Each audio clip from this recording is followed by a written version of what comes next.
Hi, it's Lainy here from Achievement for All, and I'm joined by Drew.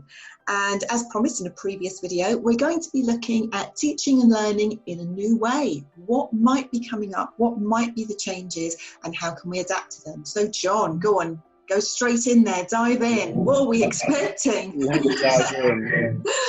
I think certainly for teachers and support staff, pedagogy online and blended learning, and we need to think about the benefits of that. Because that is going to be an aspect of the new norm as schools begin a phased return. And as I alluded to in a previous video, I think, I said that, for a lot of teachers and a lot of support staff, they are experts in what they do. They're subject experts and they're experts in the way they support, but they aren't trained in aspects of online learning. And I think something else I said last time was that you can't just transfer that in-person experience teaching to an online platform. An online platform requires a whole new skill set. And as I'm doing now, and I'm sure you've been doing over the course of the video chats you've been doing, is that we have to practice being ourselves on camera. How do we hold attention when we're speaking on camera? How do we present as confident and personable? How do we make an online experience something that's not an isolating experience, as we use it to support students? And I think my top tips for that really are really about giving students a sense of ownership and control about the online learning experience. People are far more motivated when they're engaged and they've got some say in what they're doing. So, when we're assigning work to students, give some students some choice. They might want to lean some of them towards a deeper learning, a deeper dive into specific topics. Others might prefer one delivery method over another. So, self-assessment obviously provides an opportunity for taking control over your learning destiny, if you want to call it that. But if a student believes the lesson's too basic, then skip over it. Give them an opportunity for a deeper dive based on their own self-assessment or quiz results. And then give students the opportunity to make their voice heard by asking for feedback about their learning experience as well as the content. Don't wait for the end of what you're doing to find out about adjustments you can make on the way. You might want to think about perhaps just some younger students enjoying group projects online together, or find out if they dread that as an idea. So give the students a sense of ownership. Secondly, I'd say plan for diversification in your delivery as well. So, we want to engage all of our learners' brains by using a mix of content delivery, video, text, audio presentations. If you can, bring in guest instructors and speakers so they don't get tired of seeing the same face. Yes, good idea. The same voice. You want to keep the element of surprise alive. But don't ignore the effects of audio as well. So when someone talks into our ear, it's strangely more intimate and we're more likely to connect with that person and what they're saying.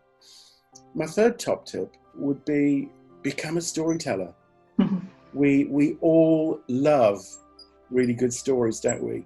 Yeah. A lot of people love reading or listening to stories or hearing stories that we can relate to in some way. And stories tap into emotions. Yes. So we're going to remember something more if it's delivered in stories. And if you're reading something difficult, you're more likely to get it if the writer or the reader is using examples to illustrate what they're trying to get across. So, assign stories for students to read. Have students watch somebody else tell a story about how they apply to something in life. And don't be afraid to use video. Cheesy videos are really good. People can act out stories. They can elicit some uncalled for grins in doing that as well. Get the students involved and stop the story from time to time. Find out what they would do in the hero's place, if that's how you're going forward. Other tips would be really around making sure that we're regularly updating course content. Yes. I think that's really important as well. Include news, recent research and developments, articles, videos, podcasts. There's a wealth of information about there that we can bring into that blended learning experience as well. And make it obvious that you're not delivering a stale program. Keep it relevant, keep it timely, keep it current, and that way you'll pique their interest. And another thought I had when I'm thinking about using support staff is perhaps, assign them as success mentors, because that way that they could perhaps provide an online learning and studying advice to students. They can offer resources and signposting to help students juggle various responsibilities and managing their own time. They can help students identify or design a learning pathway for themselves as well. And they are great signposters for directing students to other organizations and resources. And they can take that kind of learning experience to the next level. It's an added value, I think, because I recognize that online learning can be a lonely experience. And, the more you make it personal, the more you connect in some way with learners, the more likely they're likely to remain engaged and become fans. Yeah. And thinking about that is, think about how we can help students or how we can nurture intrinsic motivation. There are lots of extrinsic motivators like, certificates and awards and digital badges to show that what you know and can do. But actually, it's the intrinsic motivators that drive us forward, isn't it? And intrinsic motivation almost compels us to keep going with a difficult task. We want students to have a sense of purpose, something that fuels their participation and engagement. They should know that what they're doing matters, and remind them that this new knowledge, these new skills, are going to help them make a difference in a new norm going forward. And talk about how these new skills are going to help them improve and contribute to society. Create and share talking points around that, because the one thing I would say is that no matter our role, whether we're support staff, teachers, students, leaders, coaches, whoever we are, we all play a part in creating and enforcing our workplace culture. Yes, we do. And those cultures will continue to change as we move from remote to hybrid or fully in-person work.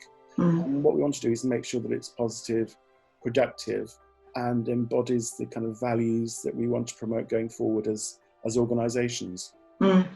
Gosh, there was a lot there, wasn't there? Sorry. Yeah, but actually all really good stuff. And some people will have done sort of online learning for the very first time and be completely new at it. Some people will just absolutely love it and will dive into it. And you're going to have like this mixed bunch of staff coming back in, aren't you? With some with new skills, some with more advanced skills that they've been working on. And so there's going to be a time when you need to all come together and talk about what is the consistent blended learning style of that educational establishment. And I think that goes back again, doesn't it, to a bit of planning you were talking about. Bit of planning. Which is, you can't just all go for a bit of a free-for-all, because they'll be going to different classes and it could get very confusing. There needs to be some kind of plan behind it. And I was talking to somebody the other day who was actually saying that young people might have learned new skills while they've been off, because they've had to research or had to find things out or had to use things in a different way. So maybe find out what they already know that you didn't realise they knew, or that they've learned since they've been off is kind of one of the recommendations as well, isn't it? I mean, a lot of students I'm aware of, and I've seen some really fun videos online, because this has become our new way of sort of gathering information from the world. Thinking about sort of maths, for example, I saw a couple of chaps, in a garage at home, created a toilet roll calculator. They thought about, how many sheets will I need, and how many times I go to the loo. Really basic things. And created an online calculator that would tell you how many toilet rolls you would need to last for 4 weeks, 5 weeks, 6 weeks. We're all developing new skills and new ideas, and I think students in particular are coming at this in some really exciting and novel ways, really. I've seen some fantastic videos on YouTube about what people are doing to pass the time, but when you actually watch them, you can see some real world skills involved there as well, and we need to sort of take that going forward into our own sort of teaching practice, I think. And this is how you apply these skills to different circumstances. And we were talking about training the staff, and I think that some of this training might now be a little bit different, because it might be about what were you doing in lockdown? What did you learn in lockdown? Because actually they might not realise what they were doing is actually going to benefit them in creating a blended learning for their students. So I think some of that CPD, the continual professional development, is going to be about digging into them a little bit and finding out what's gone on for them, because you could maybe bring that positively into the workplace.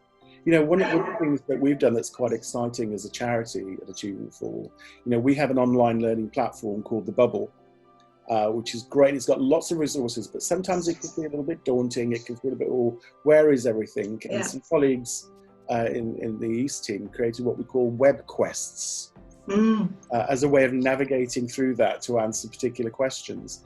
And that's been a great learning experience for us as coaches with Achievement for All, is having that sort of deeper dive into resources, but using the idea of a web quest, you know, going on a quest. And, you know, that's a really interesting way of encouraging students to learn something new, to experience something new, to develop different skills, you know, make it into a quest. Yeah. Some good fun ideas, some good topics there. And again, as we say, you know, there are lots of resources within Achievement for All, and if you need any help or support, if you contact us, there's bound to be places we can point you to that will be able to help and support you in all of these things. Absolutely. Brilliant. Thank you very much for joining me today, John. And there's other videos around with John in, one on leadership, one on teachers dealing with trauma. So please do dig them out and have a look at them. If you found value in what we've been talking about today, then please do click on the link that's about to appear. And I think it ends up kind of somewhere over there. And pop a pound in the pot towards our charity that always goes to support vulnerable young children. Thank you very much, and thanks to you, John. Thank you. Thank you. Bye-bye. It's a pleasure. Bye-bye.